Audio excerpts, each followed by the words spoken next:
So ayan po mga kapatid, andito po tayo ngayon sa Clark City. Nakatid po ako ng bata. Ayan o, yung Clark na napakaganda yun. Papunta sa ano po yung Kalangitan. Tapos papunta naman po sa ano ito.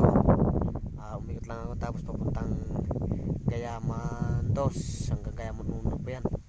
Shortcut po yan. Ayan po. Tapos ako po ngayon, kaya hindi ako po duman sa highway.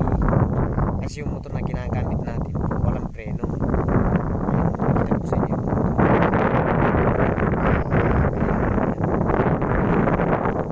Ito nga po pala yung shortcut ngayon. Pupunta sa Kawayan na po yan.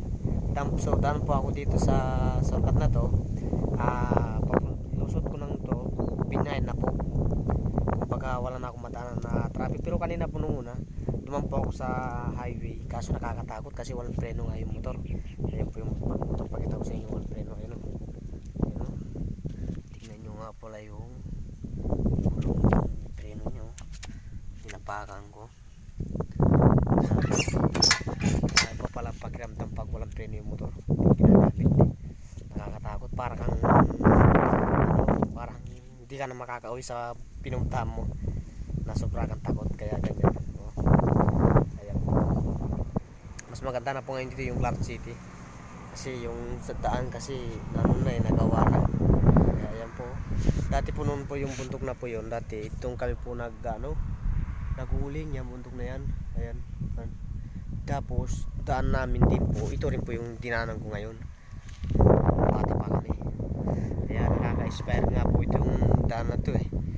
Kasi makalaim mo ilang taon lang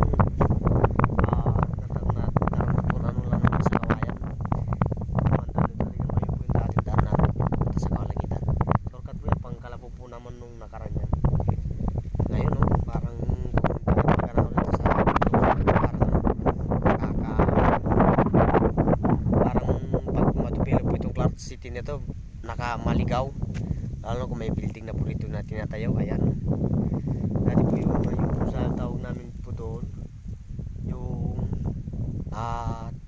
Sapang Malinta, Alay po yun, hindi, Alay pala ito, Alay po itong pangalan na itong lugar na to. Tapos ayun po naman yun, Sapang Tangkilan, po Tangkilan pala.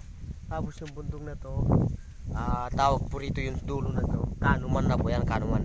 Diyan po kami mahilig yun, may trabaho rin nung bata po kami. Yung mga papa namin, sila nagtrabaho dun sa lupa ng madre, binigay pa nung pa po yun. Kumbaga tulong po sa amin na yun. Kaso nadaanan ng Green City, Clark City, ayan, kumanda na rin, daan na rin po yung kasikan na yun. Kaya mas marami talaga pinagbago na lugar natin po. Ayun lang po, shout out na lang po. Salamat po sa Diyos. Sana panoorin niyo po yung video na to.